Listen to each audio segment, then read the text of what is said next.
Hello guys, pag-usapan lang natin sina Alden Richard at Catherine Bernardo. Ito guys, ang pinakamainit na balita na pinag-usapan nga naman guys at kumakalat sa social media. Dahil nga naman guys, kumita ng 520 million ang kanilang movie. Grabe nga naman guys, no? Pakonti-konti na lang guys ang ating aabulin para nga naman guys, maabol natin ang nagpabagsak ng Hello, Love, Goodbye. Siyempre guys, ang kinita nga naman ng rewind sa kabuuan. Ibig sabihin guys, nagkakaalaga ng 900 million. Ibig sabihin lang nito guys, kayang-kaya ng Hello, Love Again. Ibig sabihin lang nito guys, pabilis ng pabilis ang earnings ng Hello, Love Again. Ang sabi nga naman kasi guys ng iba, baka pwede nga naman guys maabol ng Hello, Love Again. Ibig sabihin lang nito guys, talagang malakas sina Catherine Bernardo at Alden Richard sa buong mundo. Ibig sabihin lang nito guys, talagang si Catherine Bernardo at Alden Richard ang number 1. Diba? Siyempre guys, no, pinag-usapan na yan. Sila ang pinakaunang nakakuha ng highest earnings. Kaso nga lang kasi guys, diba? Meron nga naman nagpabagsak sa kanila ang rewind ni Dingdong Dantes at Marian Rivera.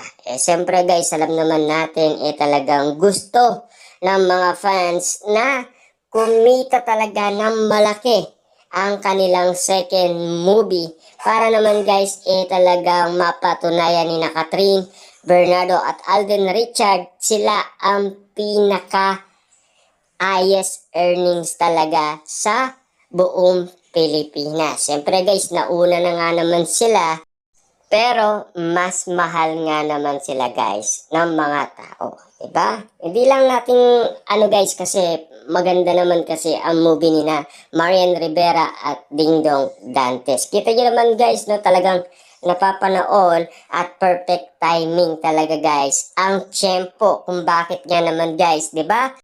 Opening pa lang guys, kitang-kita naman natin guys na talagang umakot ng highest earnings ang kanilang movie. Siyempre guys, walang alam sina Catherine Bernardo at Alden Richard sa nangyaring resulta. Dahil siyempre guys, kinakabahan, natatakot dahil baka nga naman daw guys mapaiya at bumagsak daw ang kanilang movie, di ba?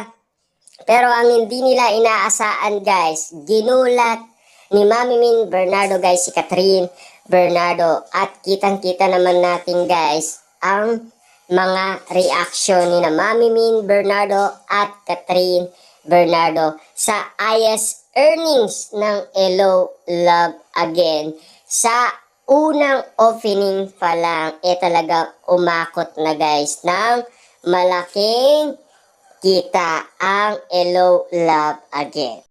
Siyempre guys, no, nag-unit nga naman kasi ang mga tao. Lalo-lalo na guys, siyempre meron nga naman nagpirata na ng movie na Hello, Love Again. Siyempre guys, no, concern nga naman ang ibang mga netizens at ibang mga fans. Lalo na guys, tignan nyo, mga Katniel fans ay nanood ng movie ni na Alden Richard at Catherine Bernardo. Siyempre guys, durog na durog daw ang kanilang puso dahil nag-espiya nga naman kasi daw sila sa panonood ng Hello, Love Again. At siyempre, gulat na gulat yata sila guys sa mga eksenang mga nangyari.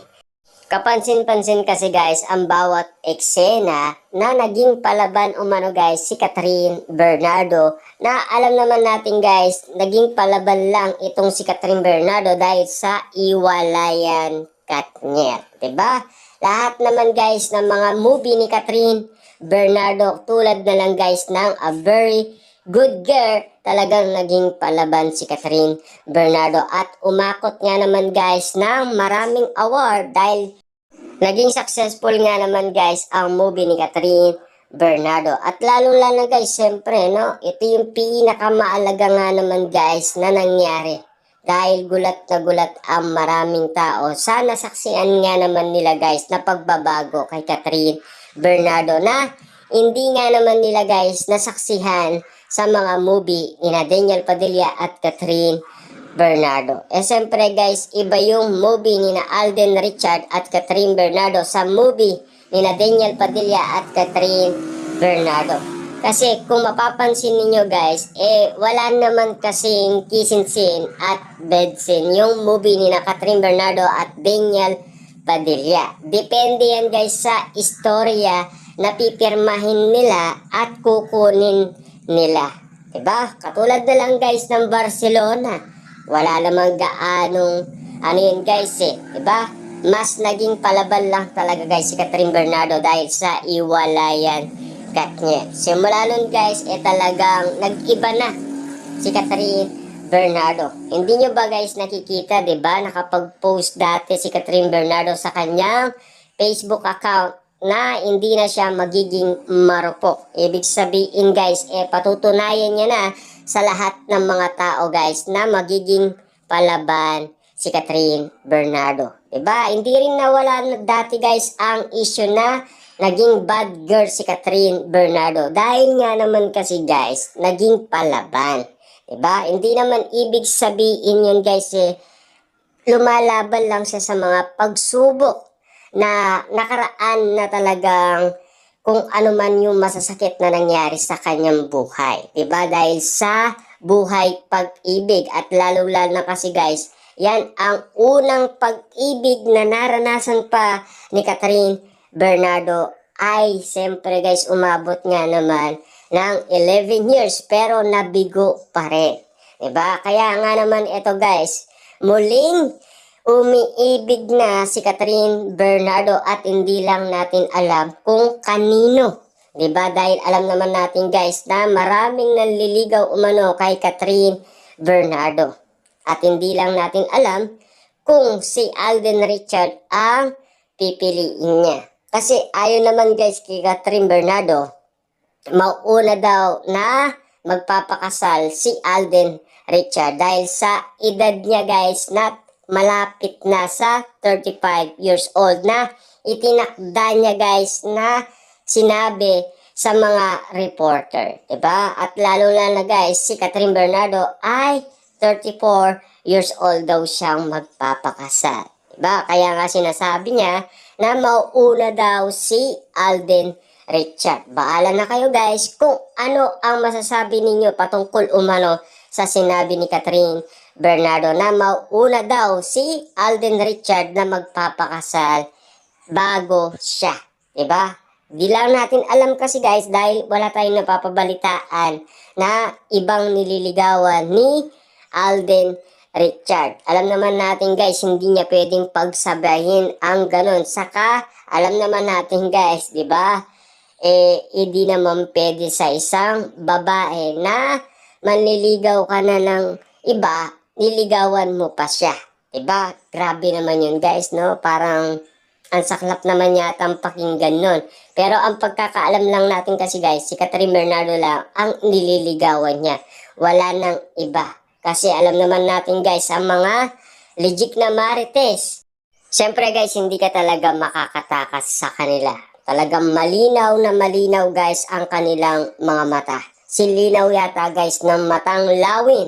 Dahil alam naman natin guys, meron silang iba't ibang mga solid source na pwedeng magbalita sa kanila guys para i-update nila sa atin kung ano ang mga nasasagap nilang issue patungkol umano guys sa iba't ibang mga artista. Tulad na lang guys ni Catherine Bernardo at Alden Richard kung papaano natin guys nalaman na solid siyang nanliligaw umano guys kay Catherine Bernardo. Yan kasi guys ang tinututukan natin na inaabangan pa ng marami at syempre guys iniintay din ng marami. Syempre guys marami nga naman kasi guys yung mga sabik sa pag-amin ni Catherine Bernardo at Alden Richard.